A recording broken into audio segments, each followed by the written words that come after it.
नमस्कार। India news के इस डिजिटल प्लेटफॉर्म पर आप सभी का बहुत बहुत स्वागत है। मैं हूं आपके साथ रोहित पुनेठा।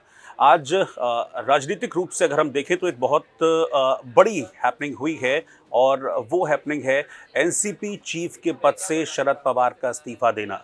वो एनसीपी जिसकी जड़ खुद शरद पवार ने रखी थी, वो एनसीपी जिसकी शुरुआत शरद पवार ने की थी, आज 24 साल के बाद, 24 साल उस पार्टी का मुखिया रहने के बाद शरद पवार ने एनसीपी चीफ के पद से इस्तीफा दे दिया। 1999 में इस पार्टी की शुरुआत की थी शरद पवार ने। पिछले 24 साल से लगातार इस पार्टी को लीड कर रहे थे, मार्गदर्शक बने हुए थे, लेकिन 24 साल बाद अचानक से उनके इस्तीफे के ऐलान ने राजनीतिक भूचाल ला दिया और खासतौर पर महाराष्ट्र में इसका बहुत ज़्यादा इम्पैक्ट देखने को मिला। और सबसे बड़ी बात, लोग हैरान इस बात को लेकर थे कि भाई ऐसी तो कुछ है ही नहीं कि शरद पवार इस्तीफा दें। उन्होंने अपनी बुक लॉन्च के लिए जो उनके कट्टर समर्थक थे पूरे देश भर से, उनको बुलाया था और जैसे ही बुक लॉन्च हुआ उसके फौरन बाद उन्होंने अचानक से इस्तीफे का ऐलान कर दिया।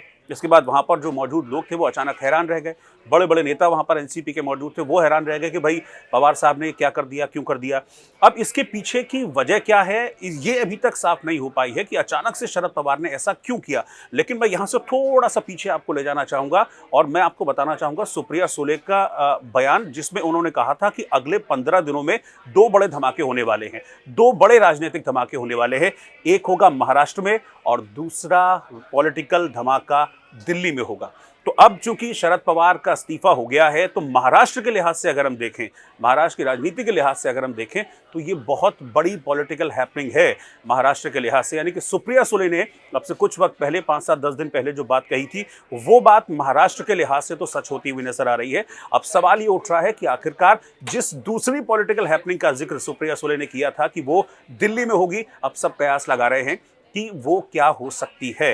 दरअसल पिछले कुछ दिनों से स्थितियां भी ऐसी ही बन रही थी। अजीत पवार जो कि शरद पवार के भतीजे हैं, उनको लेकर बहुत सारी चर्चाएं चल रही थी। बीच में इस तरह की चर्चा थी कि अजीत पवार जो है अपने समर्थक विधायकों को लेकर बीजेपी के साथ जा सकते हैं, क्योंकि सुप्रीम कोर्ट में शिंदे के 16 विधायकों का केस चल रहा है। अगर वो अयोग्य होते हैं तो फिर ऐसे में जो पार्टी है, जो सरकार है महाराष्ट्र में, उसको खतरा हो सकता है। तो एक वक्त इस तरह की इक्वेशन बन रही थी कि अगर ऐसा होता है, सुप्रीम कोर्ट का फैसला अगेंस्ट में आता है शिंदे के 16 विधायकों के, तो फिर हो सकता है कि बीजेपी को चूंकि समर्थन की जरूरत पड़ेगी, तो ऐसे में बीजेपी अजीत पवार का समर्थन लेकर सरकार में बनी रह सकती है और अजीत पवार को चीफ मिनिस्टर बनाया जा सकता है। लेकिन अजीत पवार ने इस तरह की संभावनाओं को नकार दिया था। लेकिन चूंकि अब ये हैपनिंग हो गई है और ये सुप्रिया सुले की जो एक बात थी वो क्लियर हो गई है कि महाराष्ट्र में बड़ा पॉलिटिकल धमाका हो गया है, तो अब दूसरे दिल्ली वाले पॉलिटिकल धमाके को इसी से जोड़कर देखा जा रहा है। दिल्ली इसलिए क्योंकि दिल्ली में ही फैसला आना है, सुप्रीम कोर्ट में ही फैसला आना है, और अगर ये गया शिंदे के अगेंस्ट, जो शिंदे के विधायक हैं उनके अगेंस्ट,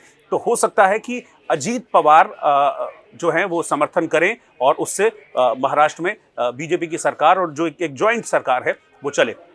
तो अभी तक जो पॉलिटिकल पंडित हैं, राजनीतिक विश्लेषक हैं, वो इसी बात को मान रहे हैं कि अब दूसरे धमाके के लिए इंतजार करना होगा जब तक सुप्रीम कोर्ट का फैसला नहीं आता है, और सुप्रीम कोर्ट के फैसले के बाद ही ये तस्वीर क्लियर हो पाएगी कि क्या यही वो दूसरा बड़ा धमाका था जिसका जिक्र सुप्रिया सुले कर रही थी। हालांकि अभी एक चीज और है, अभी शरद पवार ने इस्तीफा तो दे दिया है, लेकिन उनका उत्तराधिकारी कौन होगा, इस चीज को लेकर अभी शरद पवार ने तस्वीर क्लियर नहीं की है।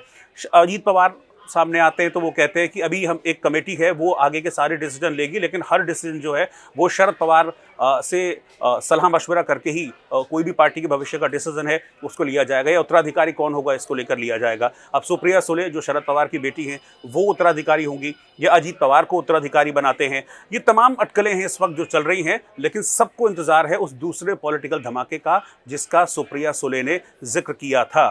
पहला शरद पवार के इस्तीफे के रूप में सामने आ चुका है। इस बात की किसी ने कल्पना भी नहीं की थी कि जिस पार्टी को शरद पवार ने अपने खून पसीने से सींचा था उससे अचानक शरद पवार इस्तीफा दे देंगे, लेकिन ऐसा हुआ है। कहते हैं ना, पॉलिटिक्स में कुछ भी हो सकता है, तो ये हो गया है। तो अब सबका ध्यान उसी ओर है कि दिल्ली में क्या होता है, और अगर जो दिल्ली में होता है उसका महाराष्ट्र की सियासत पर क्या असर पड़ता है।